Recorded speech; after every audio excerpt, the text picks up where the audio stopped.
Chers téléspectateurs, bonsoir.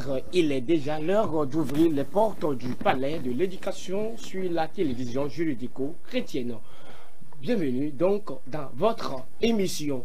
Le milieu scolaire demeure l'endroit privilégié où l'enfant construit sa personnalité propre et son identité sociale. C'est le plus souvent à l'école que l'enfant se cherche en faisant l'expérience de ses relations avec les autres. Le thème qui fera l'objet de nos discussions aujourd'hui est donc la Saint-Valentin en milieu scolaire. Quelle retombée!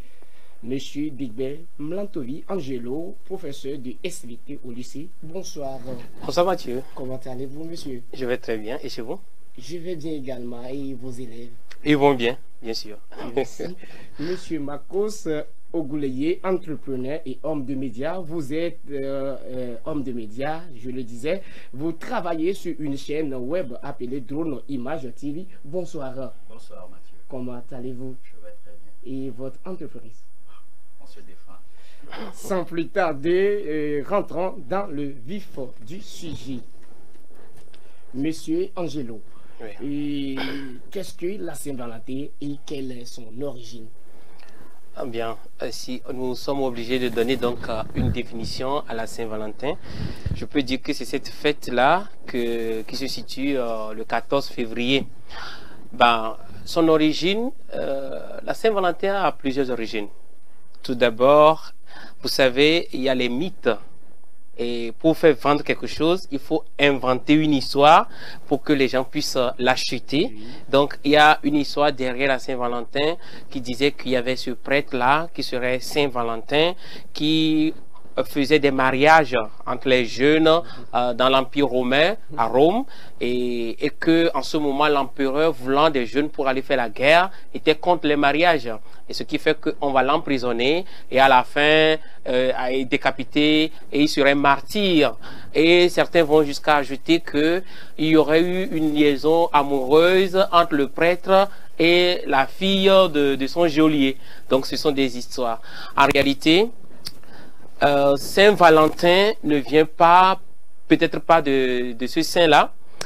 C'était que dans l'Empire romain, il y avait des fêtes très libertines.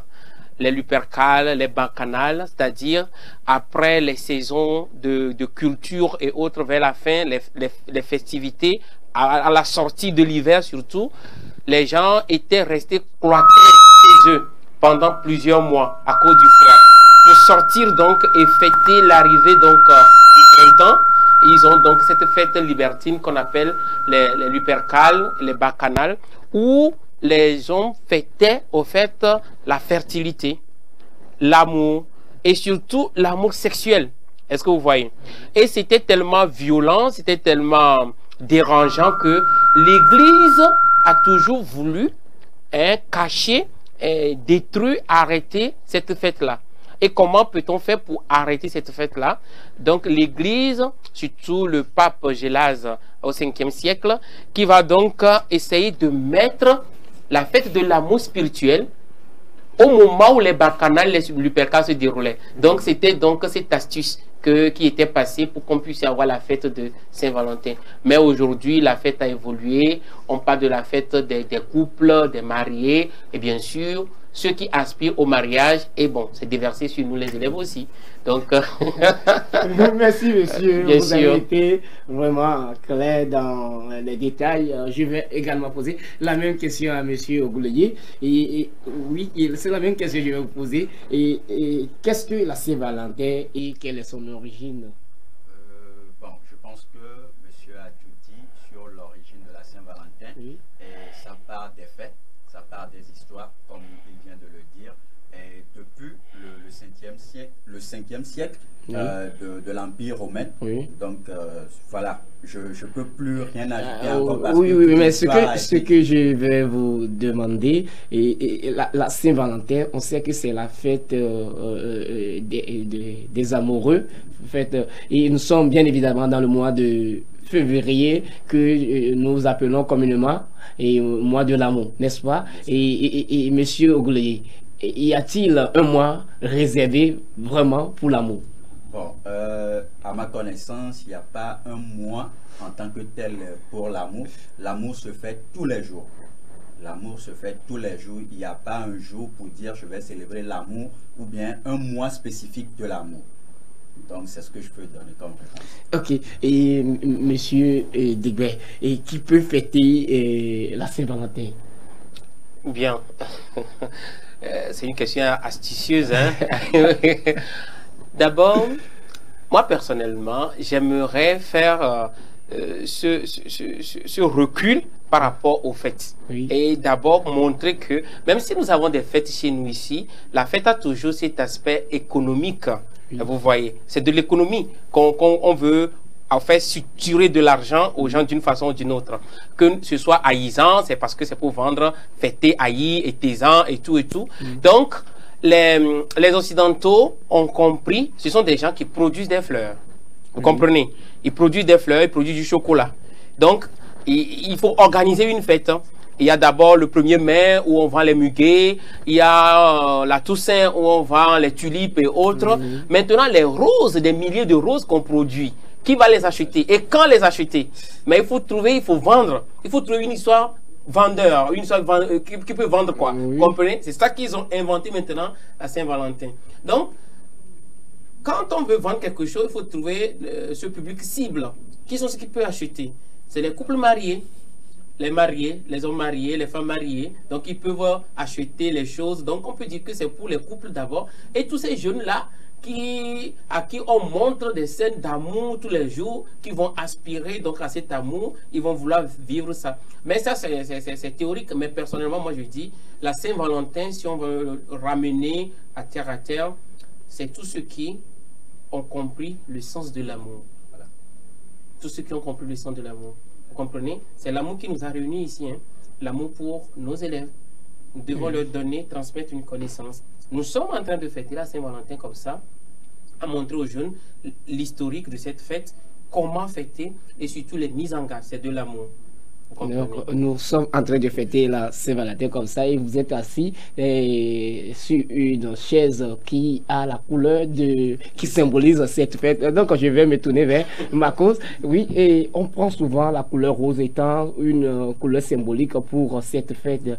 Et y a-t-il vraiment une couleur réservée pour les événements et surtout l'amour? Bon, à ma connaissance, je ne me suis jamais documenté sur ce sujet.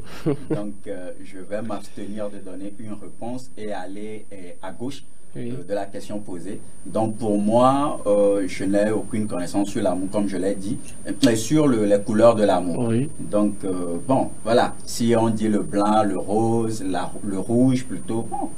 Tout dépend de ceux qui sont parce que le pourquoi je vous pose cette question, vous êtes souvent avec les jeunes, parce que vous-même vous êtes jeune, et étant donné que vous êtes homme de médias, vous touchez de droit ces problématiques, ces thèmes, et il y a des couleurs que les gens, on organise bien, nous sommes dans les moments d'organisation des soirées, et les robes, les couleurs, il y a la couleur blanche, la couleur rouge, et couleur rose, c'est les couleurs qui sont réunies en ce moment-ci, et c'est les couleurs qui sont les plus vendues. Donc voilà, c'est pourquoi je vous pose la question, mais je reste toujours avec vous pour demander, parce que vous intervenez également dans les milieux scolaires et vous êtes également enseignant. Oui, mais je ne vous prends pas dans la casquette d'enseignant, mais je vous prends plutôt dans la casquette d'homme de médias, et comme vous êtes souvent avec les jeunes. Aujourd'hui, l'on constate que dans les établissements scolaires, que les élèves s'intéressent à cette fête. Et la question est de savoir si la Saint-Valentin concerne aussi les élèves. Sur cette question, je rejoins un peu ce que monsieur avait dit ou bien avait répondu précédemment sur la question de l'amour. L'amour peut être fêté par tout le monde, tout tiers de personnes. Et la première question ou bien la première chose, c'est de savoir l'importance, la valeur de l'amour. Il existe plusieurs types d'amour. Nous avons 7 types d'amour. Il y a l'amour passion, l'amour fraternel, l'amour pragmatique, l'amour familial et plein d'autres. Donc, si aujourd'hui nous disons que nous célébrons l'amour, quel genre d'amour nous célébrons? Mais aujourd'hui, nous allons voir que depuis que moi je suis né, on ne célèbre que l'amour passion là. Cet amour-là qui n'est que un fait, une attraction physique. Parce que l'amour, si on veut rentrer dans les domaines scientifiques, c'est que c'est juste la sécrétion des hormones qui se mettent en jeu.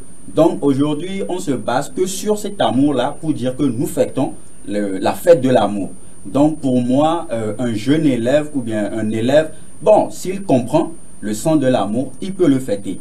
Mais il y a un point d'interrogation. Parce que nous sommes en milieu éducatif. Et en éducation, si vous voulez exceller, vous voulez préparer votre avenir, il y a certaines choses qu'il ne faut pas faire. Parce que quand on dit il faut comprendre l'amour dans ce sens, c'est qu'il y a des conséquences. Il y a plusieurs choses qui se mettent en jeu. Et en tant qu'élève, quand vous mettez cet amour-là au travers de l'éducation que vous voulez avoir, c'est que votre éducation sera bâclée. Donc pour moi, l'élève, nos élèves ne doivent pas se donner en amour quand ils sont toujours élèves au fait. Donc c'est ce que je peux dire pour le moment. C'est un conseil, chers téléspectateurs. Vous êtes sur la télévision judéo-chrétienne et vous êtes bien évidemment dans votre émission Palais de l'éducation qui passe sur cette scène et tout les mercredis dès qu'ils sont 14h. Donc vous êtes sur la chaîne de la vraie différence et autour de ce plateau, ils sont là, c'est des acteurs éducatifs qui veulent vraiment vous donner des notions, des informations pour que vous ne commettiez pas de bêtises et que vous réussissiez votre avenir. Donc, alors, monsieur Digbé, et tout à l'heure, monsieur Ogouleye répondait à ma question, mais je voudrais que vous reveniez sur cette question.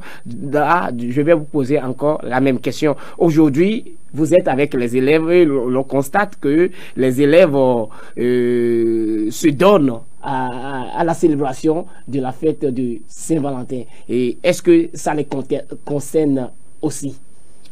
Tout à fait. Mon ami a déjà répondu à la question.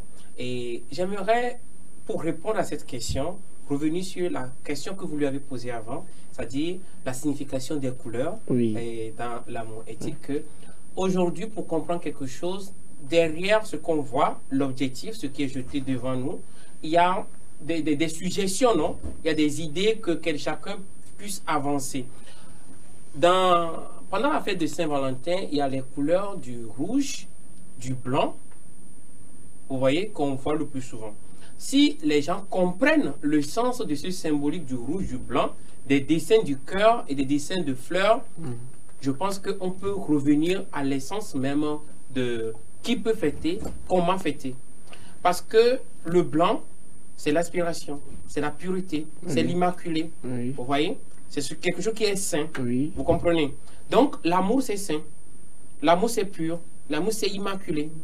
Pour parvenir à cette pureté, à ce blanc-là, il faut le rouge. Le rouge, c'est le sang. Le rouge, c'est le sacrifice. Donc, l'amour implique donc des sacrifices. Vous comprenez? L'amour, ce n'est pas quelque chose qui tombe dru. Ça se construit. Ça saigne. Il faut saigner pour avoir. Quand on parle de l'amour de la patrie se défend. C'est la guerre. Nous sommes en paix ici parce qu'il y a des gens qui sont au front, des gens qui gardent nos frontières. Donc, si on doit comprendre ça dans un contexte de milieu scolaire, il faut comprendre que pour aimer, il faut d'abord faire le sacrifice pour parvenir au blanc. Et le sacrifice, c'est le sens du devoir. Le sens du devoir en tant qu'élève, qu'est-ce qu'on attend de moi? Ce qu'on attend de moi, c'est que je dois fournir, exceller, comprendre ce pourquoi je suis venu à l'école. Est-ce que vous comprenez? C'est ça. Remplir d'abord mes devoirs. Et quand je remplis mes devoirs, je fais le sacrifice, parce que le travail, ça nécessite toujours de l'effort du sacrifice, et le rouge, parce qu'on peine, on souffre, on dépense son sang, on dépense son énergie. Est-ce que vous comprenez? Et après le travail, la liberté, le blanc, l'immaculé, c'est comme la femme qui fait le mariage, elle est vêtue de blanc. Est-ce que vous voyez? De la pureté, de la joie. On célèbre une victoire. Donc, c'est ça. Donc, revenir dans le milieu scolaire, bien sûr, on va fêter la Saint-Valentin, mais les gens ne comprennent pas que la Saint-Valentin, c'est la fête de l'amour. Et cet amour-là, c'est l'amour pour le travail que je fais. C'est l'amour de mes parents qui s'engagent pour que je puisse venir à l'école, parce qu'eux, ils font un sacrifice. Parce qu'eux, ils viennent à l'école, les parents font des sacrifices, le rouge, il saigne. On dit que l'argent, c'est le sang. Payer l'écolage pour quelqu'un, lui donner à manger chaque jour, payer tout au moment où eux, ils sont au frais, à l'école. Quelqu'un saigne à la maison pour leur préparer quelque chose à manger. Vous comprenez? Pour préparer leur avenir, c'est le rouge. Donc, eux, ils doivent comprendre cela et faire de telle sorte que, à la fin, on puisse avoir le blanc. Le blanc qui est la victoire, la réussite à l'examen. Le blanc, c'est le diplôme qu'on obtient. Le blanc, c'est obtenir un travail adéquat après avoir travaillé. Et aussi, l'amour tel qu'on puisse le fêter, c'est que les élèves passent plus de temps à l'école qu'à la maison. Vous comprenez? L'amour, c'est celui avec qui je partage le même banc. Celui avec qui j'apprends à vivre au quotidien. L'amour, c'est l'enseignant qui me transmet la connaissance. C'est ça l'amour. Et je l'ai dit une fois ici, sur ce plateau, que si quelqu'un rentre dans l'enseignement, s'il n'a pas la passion, s'il n'a pas l'amour pour enseigner, il va faire 2 ans, il va faire 3 ans, mais il va quitter. Parce qu'il faut aimer. La dernière fois, le ministère de l'Enseignement a envoyé des gens pour enquêter la violence en milieu scolaire. On pose des questions. Et la jeune dame me pose, mais est-ce que cela vous est arrivé une fois d'être amoureux d'un ou d'une de vos élèves? Et je dis tous les jours. Il a ébahi, elle a ébahi, me dit, mais vous êtes amoureux de vos élèves? Je dis, bien sûr. Si je ne suis pas amoureux de mes élèves, comment je peux me lever à 3 h du matin, préparer des cours, aller corriger leurs copies, nettoyer tout ce qu'ils ont fait de mauvais, pour venir leur transmettre la vraie connaissance? C'est de l'amour. Mais seulement que les gens comprennent, comme il a dit, l'amour passion, et l'amour entre l'homme et la femme, qui n'est même pas de l'amour. Hein. Ça, c'est l'attraction sexuelle, qui se passe aussi chez les animaux, c'est tout ce qui est vivant. Ça, c'est différent. Il ne faut pas comprendre, ce n'est pas de l'amour, c'est de l'attraction. Quelqu'un dirait que le chien est le plus amoureux parce que le chien fait le sexe des pantoufles. Bien sûr. Si on doit comparer l'amour à l'attraction sexuelle, le chien, lui, le fait n'importe où. Vous comprenez donc? Or, ce n'est pas le chien qui est le plus amoureux. Donc, pour dire, justement, l'amour, il est nécessaire aussi aujourd'hui. C'est le pourquoi, le bien fondé de ces genres d'émissions pour faire comprendre aux élèves ce que c'est que l'amour. Et malheureusement, nous avons ce problème. Notre système éducatif a des temps qui consacrent à des matières comme les mathématiques, les physiques et tout. On ne va pas s'en plaindre. Mais du CP1 jusqu'à l'université, nous manquons d'humanité. Nous manquons des formations sur le développement psychologique, le développement affectif, le développement émotif de la personne. Nous manquons d'informations. Ce qui fait que le jeune est comme du coton, est comme de la mousse qui s'imbibe de tout ce qui se déroule autour de lui. Donc, si à la télé, on lui montre que la Saint-Valentin, c'est un homme et une femme qui vont coucher dans l'hôtel, c'est faire l'amour, c'est s'embrasser, le jeune va s'imbiber de cela. C'est pourquoi nous plaidons qu'il y ait des disciplines qui forment l'être. Parce que nous formons des techniciens, nous formons des mathématiciens. Mais à la fin, vous allez voir un professeur d'université agrégé en quoi que ce soit, sortir à faire des relations amoureuses avec de petites filles, on parle de pédophilie et autres là. Justement, ça va se passer. Parce que cet homme n'a pas été éduqué, n'a pas été formé à comprendre ce que c'est que l'amour, comment vivre cet amour, comment développer cet amour. Et l'être humain, c'est comme un ordinateur, il faut l'installer. Et l'installation, c'est l'éducation. Et tant qu'on n'est pas éduqué dans ce sens, on ne peut pas. Si je te parle en thaïlandais maintenant, tu ne peux pas comprendre. Parce que tu n'es pas éduqué à comprendre le thaïlandais. Si on n'a pas appris l'amour aussi à nos jeunes élèves, ils ne peuvent pas savoir ce que c'est que l'amour. Ils vont répéter ce qui s'est passé dans Titanic. Ils vont répéter ce qui s'est passé dans Tristan et Isolde. Ils vont répéter ce qui se passe dans les feuilletons à l'eau de rose qui se passe à la télé. C'est pour ça l'émission Palais de l'éducation est le bien fondé. Merci, monsieur. J'espère que Marc et à tous seront fiers de l'autre côté parce que on nous a jeté des fleurs.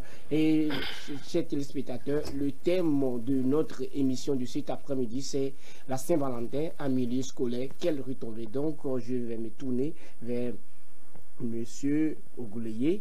Et qu'est-ce qui pousse les jeunes en milieu scolaire à se donner aux relations amoureuses aboutissant au rapport sexuel? Bon, je pense que toutes les réponses viennent bien avant que les questions question ne soit posée, parce que monsieur a répondu en partie à cette question. C'est le mal fondé, c'est-à-dire c'est la mauvaise connaissance de ce qu'on n'appelle pas amour. C'est ce qui pousse les élèves aujourd'hui à se donner à ces types de réactions, si je peux le dire ainsi, et qui conduit par après aux actes sexuels.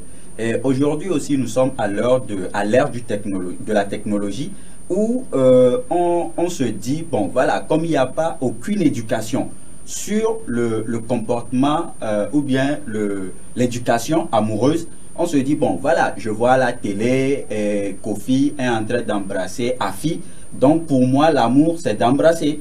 Je vois Adjo qui est en train de faire un acte sexuel avec Kodjo, c'est que c'est de l'amour. Donc on copie bêtement cela. On séduit par les réseaux sociaux. Or l'éducation doit être, l'éducation amoureuse doit provenir de nos parents ou bien de notre environnement. Mais cela ne se fait pas et on apprend à travers le réseau social, que ce soit WhatsApp, Facebook, tout ce qu'on connaît aujourd'hui. Donc ce qui fait que les élèves, comme ils n'ont aucune connaissance sur cela, ils se disent, ah bon voilà, comme c'est ce que je vois, c'est ce qui se passe à l'Occident, parce que la plupart de ce que nous voyons ici, c'est ce que l'Occident nous présente. Donc ce qui se passe de l'autre côté, moi aussi je vais réaliser cela et ça nous induit en erreur. Donc c'est ce que je peux donner comme élément de réponse à cette question. Merci, monsieur. Et monsieur Deguet, la même question à vous, parce que vous êtes très souvent avec les élèves et vous enseignez les sciences de la vie et de la terre. Donc, vous touchez du doigt toutes ces questions autour du sexe et voilà. Donc, qu'est-ce qui pousse, d'après tout ce que vous faites comme travail de fond et travail de forme, et qu'est-ce qui pousse alors ceux que vous encadrez à se donner aux relations amoureuses aboutissant au rapport sexuel? Merci Mathieu. Je remercie d'abord Oublié pour l'explication qu'il vient de donner. Il a touché du doigt quelque chose de très important aujourd'hui. Nous sommes d'abord en tant que biologiste, l'être humain en évoluant, arrivé à la puberté, il y a beaucoup de choses qui changent. Les caractères sexuels secondaires qui apparaissent. Et les besoins qui n'existaient pas commencent par apparaître. Comme chez le jeune garçon, le développement de son appareil génital, le développement de sa libido envers les femmes, et ensuite les érections, et ensuite tout cela fait que la personne est portée vers l'autre sexe. Est-ce que vous comprenez? Ça, c'est naturel. C'est un truc tout à fait biologique, aussi bien chez l'animal comme chez l'humain. Est-ce que vous comprenez? Ça existe chez tout le monde. Et le danger, à ce qui fait que je vais faire le rapport avec la fête du Saint-Valentin, dans l'espèce humaine, nous avons fait une connotation très forte entre le sexe et l'amour. Ce qui est complètement faux. Mais c'est ce qui est affiché. Une mère aime son enfant. Mais une mère ne couche pas avec son enfant. Un père aime son enfant. Un père ne couche pas avec son enfant. Est-ce que vous comprenez? Il n'y a pas de relation de cause à effet directe entre le sexe et l'amour. Mais c'est ce qui est affiché, ce qui fait que quand le jeune ressent les désirs sexuels, il pense les manifester par l'amour. Or, ce n'est pas du tout ces deux choses qu'on doit distinguer. Est-ce que vous comprenez? Qu'on doit distinguer. Maintenant, il a aussi mis le doigt sur quelque chose de très important. Et j'aimerais répéter ça ici sur ce plateau pour que nous tous nous commencions par prendre conscience de cela. La technologie. Aujourd'hui, WhatsApp. Un enfant passe quelque temps avec ses parents. Les parents, ils vont aller chercher de l'argent. Ils quittent la matinée. C'est la soirée, on se voit, on mange et on se couche. On est d'accord? Deuxième chose, un enfant, il passe moins de temps avec son enseignant. Je suis prof d'activité, si je rentre, je peux faire 2 heures ou plus, 1 heure je sors, c'est pour discuter, enseigner, faire ce que je vais faire. À peine je vais aborder des questions existentielles avec l'apprenant. Mais ce que nous oublions, le jeune d'aujourd'hui, il passe tout le temps avec son portable. L'enfant passe peu de temps avec ses parents, peu de temps avec ses enseignants. Il passe tout le temps avec son portable. Nous pouvons tout faire si nous ne recadrons pas les technologies de l'information, WhatsApp, Facebook, nous sommes en train de donner de grands coups d'épée dans l'air, dans de l'eau. Parce que aujourd'hui, l'élève peut consulter son portable en classe. À la maison, quand le papa parle, les parents pensent qu'il est en train de s'endormir, il fouille sur ce portable. Ce que le portable lui dit, il croit, il accepte, il voit cela plus facilement que ce que ses parents lui disent, que ce que son enseignant lui dit. Vous comprenez? Donc, si nous pouvons nous égosiller aujourd'hui, c'est vrai, bien sûr que nous allons faire notre travail. Mais si on ne contrôle pas les réseaux sociaux, on ne peut pas évoluer. Et, tenez-le bien, des pays ont compris les enjeux. En France, tout dernièrement, je vois qu'ils sont en train de contrôler l'accès aux sites pornographiques à partir des portables. C'est contrôlé. Et les parents peuvent installer des logiciels pour contrôler tout ce que les enfants font. Nous crions, nous disons que la Chine, il y a la dictature, il y a quoi. Mais la Chine est en train d'évoluer.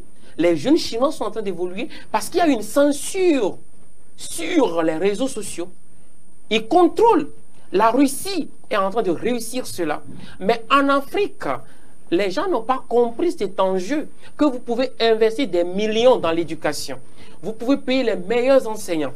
Mais si vous laissez libre accès à tout, qui ne rentre pas les TikTok, qui ne rentre pas les Facebook, qui ne rentre pas les WhatsApp, vous êtes en train de décimer l'enfant.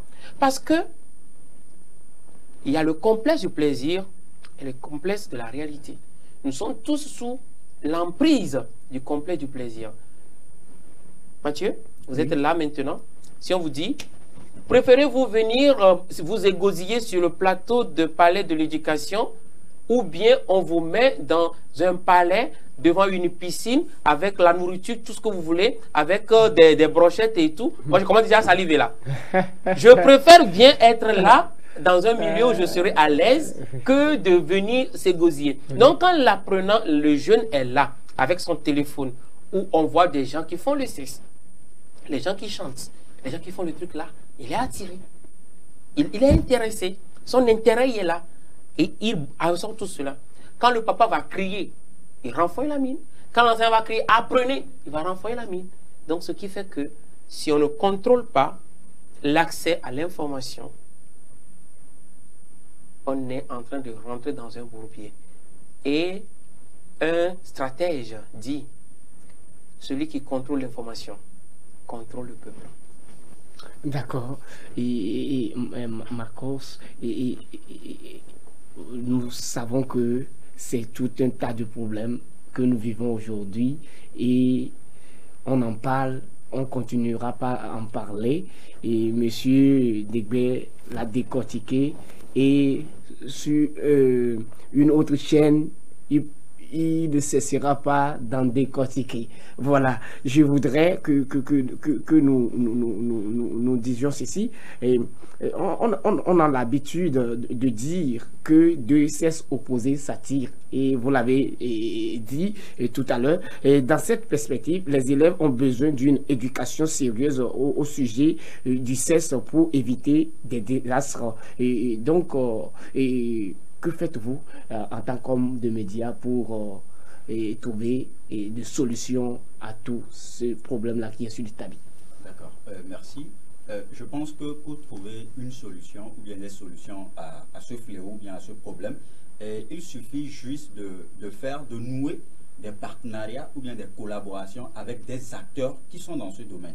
C'est-à-dire des acteurs qui apportent de l'éducation sur le plan amoureux, c'est-à-dire en milieu scolaire.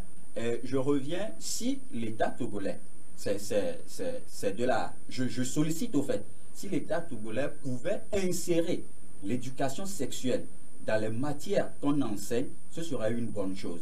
Prendre une matière, prendre 1 heure plutôt, ou bien 2 heures dans la semaine. Et là, on éduque les élèves sur les conséquences des actes sexuels en milieu scolaire. Je pense que, parce que en tant qu'homme de médias, on essaie par des formations, par des colloques, de sensibiliser les élèves sur des faits. Mais imaginez, j'organise une formation aujourd'hui et ça fait 3 mois, 5 mois, 1 an que j'organise une nouvelle formation. Là, bon, en 3 mois, en 5 mois, l'élève perd les notions de la formation et il se donne. Parce que, monsieur vient de le dire, les élèves ou bien les jeunes que nous sommes aujourd'hui, nous nous donnons trop aux réseaux sociaux qu'on n'a pas le temps de vouloir encore écouter ce qui est autour de nous. Mais si à chaque fois, en une semaine, on passe 2 heures, une semaine, 2 heures, imaginez en un mois, on a 8 heures. Donc, en 2 mois, on a 16 heures. Là, on comprendra vraiment la valeur, les conséquences de ce que nous faisons en milieu scolaire. Donc, pour moi, on a déjà des acteurs. Mais il faut une collaboration, un partenariat avec les structures éducatives. Donc, on insère cela pour que l'information, l'éducation puisse bien être véhiculée et que les élèves comprennent l'enjeu de cet acte-là en milieu scolaire. Donc, c'est ce que je D'accord. Monsieur, là, je ne peux pas passer sous silence cette question parce que je voudrais vous la poser également. On a l'habitude de dire que deux sexes opposés s'attirent. Et en milieu scolaire, on a besoin d'encadrer les élèves, de recadrer, de donner une formation, une éducation sérieuse, digne de ce nom aux élèves. Maintenant, vous êtes enseignant et qu'est-ce que vous faites réellement pour rehausser le niveau, pour donner vraiment cette bonne valeur aux élèves, de laisser de côté ce que c'est que le sexe et de s'accrocher vraiment à leurs études et de leur dire oui, on peut être élève et il y a l'émotion, il y a le sentiment, il y a tout ça là, mais il faut comment gérer tout ça là. Ouais, c'est ce que je voudrais que vous nous dites sur ce plateau. Merci Mathieu. Si nous commençons par rentrer dans les détails, il n'y aura pas le temps, mais nous allons essayer de résumer. Oui. Et Boulay l'a très bien dit qu'il faut éduquer les jeunes. J'aimerais attirer notre attention sur un fait, sur un principe de la vie. L'énergie, on ne la détruit jamais. On ne peut jamais détruire l'énergie. On ne peut que la transformer. Il y a un danger qui touche nos églises, qui touche nos maisons, qui touche aussi notre système éducatif, c'est qu'on pratique la politique de l'autruche. On dit, si nous n'en parlons pas, si nous ne voyons pas le problème n'existe pas. Si nous ne parlons pas de sexualité avec nos jeunes, si nous ne parlons pas d'amour, ça n'existe pas. Le sexe, comme tu l'as dit, deux personnes de sexe opposé, ils s'attirent, c'est indépendamment de leur volonté. Vous comprenez? C'est une énergie, c'est une alchimie. Donc, une énergie, on ne peut que la transformer, on ne peut jamais la détruire. Vous comprenez? Ça, c'est un principe de la thermodynamique. Si nous oublions cela, nous allons faire des dangers. On a appris aux gens à comprimer, à enfermer leur sexualité en eux, ce qui aboutit à des déviances. La masturbation, l'homosexualité, les viols, vous croyez? C'est ça, il y en a plusieurs. Parce que les gens n'ont pas été éduqués à canaliser leur énergie sexuelle. Vous et moi, le Seigneur, dans sa bonté infinie, a voulu que nous soyons des êtres sexués, hommes et femmes. Au début, il les avait créés comme ça, dans son plan. Donc, dans ce projet, le sexe, il ne faut pas le diaboliser non plus, mais il faut savoir que les jeunes, il faut leur donner des atouts, des compréhensions, des bases nécessaires à comprendre que quand l'énergie libidinale est en train de monter en moi, quand je commence à développer cette tension, je peux l'orienter de ce côté. Je peux le détourner de ce côté. Et que l'énergie libidinale n'est pas quelque chose de négatif. Au contraire, c'est une force que vous avez en vous pour aller de l'avant. Tous ceux qui ont réussi leur carrière, ils se sont abstenus de sexe. La dernière fois, j'écoutais Serena Williams, ils sont deux, les deux sœurs. Il y a une qui a 41 ans, qui dit qu'elle n'a jamais fait de sexe. Oui, je vous le dis, qui n'a jamais fait de sexe. Ça peut paraître bizarre à quelqu'un, mais elle était N fois championne. Elle est immensement riche, elle peut avoir tous les hommes à ses pieds, mais elle ne l'a jamais fait. Si vous demandez à Usain Bolt, il doit s'abstenir de rapports sexuels. Il doit s'abstenir de rapports sexuels. Et inversement, quand on va parler de Mike Tyson, il en a tellement d'énergie que parfois pour en perdre un peu, c'est en ce moment lui faire le sexe. Vous comprenez? Donc, les grands entrepreneurs, si vous leur demandez le secret de leur réussite, c'est qu'ils ne font pas, ils ne dispersent pas leur énergie sexuelle. Ils arrivent à canaliser. Aujourd'hui, si nous parlons de baisse de niveau, que les élèves ne réussissent pas, ils ne comprennent pas, ils n'ont plus de mémoire, les élèves ne gardent plus. C'est tout simplement parce que ils dépensent leur énergie, ils libèrent cette énergie sexuelle qui doit normalement les propulser vers l'avant. Ils perdent ça. Vous comprenez? Oui. Mais si on ne t'a pas appris à canaliser cette énergie, tu ne feras que disperser. Aujourd'hui, les étudiants ne sont plus motivés. Les étudiants sont tout le temps sur leur smartphone et non sur leur cours. Il n'y a plus de motivation. Tout simplement parce qu'il va mater des films pornographiques, il va se masturber et il va se fatiguer et il va créer la dépendance. La dépendance va aller à l'addiction, l'addiction va aller à l'obsession, l'obsession va aller à la possession. Tout simplement parce qu'on n'a pas donné un cours. Il parlait tout à l'heure des cours d'éducation sexuelle. Je pense, je ne suis pas dans le secret des dieux, mais il y a des négociations tout autour. Mais attention, on tient un peuple par ses faiblesses. Aujourd'hui, les pays, la colonisation avec les armées et tout cela, c'est révolu. C'est la colonisation subtile qui est en train de se dérouler. Donc, on veut apprendre d'une façon ou d'une autre une éducation sexuelle. Mais qu'est-ce qui contient dedans? Pas les valeurs. Je travaille avec des prêtres. Moi, je me demandé de pouvoir faire intervenir un prêtre sur le plateau. Malheureusement, ça n'a pas pu avoir lieu. Quand ils s'en vont pour négocier, le débat, c'est autour de cela. Imaginez que le gouvernement veut faire venir l'éducation sexuelle. Chapitre 1, la double pénétration. Hein? La sodomie. Paragraphe 4, c'est la sodomie. Hein? Et deuxième chapitre, le cunnilingus. Vous imaginez? Mais c'est pas possible. C'est pas possible. Il faut qu'il y ait la valeur.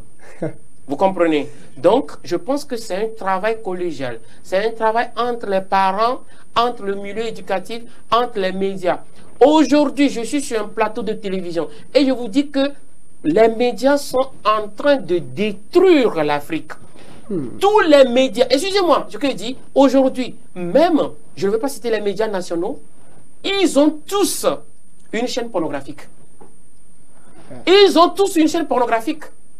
Moi, je vous dis, c'est ici, je suis venu à la télé, on me voit la télé. Hein. À la maison, j'ai une télé, mais je ne me rappelle pas de quand c'est que je suis assis pour regarder la télé. Tous les matchs de Cannes qu'on a joué, je n'ai rien vu. Je n'ai pas ce temps-là. Parce que le danger, on a réussi à posséder les médias et l'information qui circule, qui font que les gens sont sous cette dépendance-là. Oui, donner une éducation sexuelle, mais le contenu, la valeur, l'éthique qui doit accompagner, autre. L'autre danger, c'est ne pas donner une éducation sexuelle aux gens et penser qu'ils vont se maîtriser. C'est ce qui se passe dans nos églises. Il y a les scandales qui éclaboussent. Oui. En France, on a fait sortir des rapports. Des prêtres ont été victimes des abus sexuels. Parce que, au séminaire, il a appris la théologie, la philosophie et tout cela. Mais on ne lui a pas appris qu'en tant qu'être humain, il a un désir sexuel. Et quand ce désir monte en lui, c'est comme ça qu'il faut le canaliser. Parce que c'est ça qui entraîne les déviances. Au lieu d'aller chercher des femmes âgées, de son âge, puisqu'il est tout le temps avec les enfants, il déverse son abus sur les enfants. Vous comprenez? Dans nos églises, le plus souvent, on entend que tel pasteur a fait un scandale sexuel. Évidemment, la parole de l'évangile est là. C'est vrai, le Jésus sauve. Mais mon peuple périt faute de connaissance. Merci. Chers téléspectateurs, vous êtes dans votre émission Parler de l'éducation. Le thème qui nous réunit autour de ce plateau cet après-midi, c'est la Saint-Valentin en milieu scolaire. Quelle retombée? Et M. Ogouleye et M. Dibé a largement décortiqué des choses par rapport aux initiatives que nous sommes en train de prendre peut-être ici pour qu'on puisse instaurer dans les milieux scolaires une discipline traitant du sexe. Et même nous savons que nous sommes africains et en Afrique, nos parents n'ont pas vraiment cette facilité, cette habitude de nous parler du sexe et beaucoup de choses que nous faisons, nous l'apprenions hors de nos cadres. Voilà, donc je voudrais qu'on revienne sur ça un peu parce que nous nous adressons à nos parents, à nos amis, à nos frères et à nos petits frères, voilà, et nos parents, oui. Quel rôle doit jouer les parents dans cette affaire de la Saint-Valentin, le sexe, voilà, dans les milieux éducatifs? D'accord, merci. Bon, parlant, est-ce que le rôle que doivent jouer nos parents, c'est uniquement que pendant les fêtes de Saint-Valentin? Non, ça ne s'arrête pas que là. Aujourd'hui, comme vous l'avez dit, le sexe est comme un tabou. C'est pas comme un tabou, c'est un tabou pour en Afrique. En Afrique. Voilà. Nous avons du mal, même dire à mes parents, par exemple, je prends une jeune fille qui rentre en puberté et elle a ses premiers menstrues, elle a du mal même à en parler à ses parents.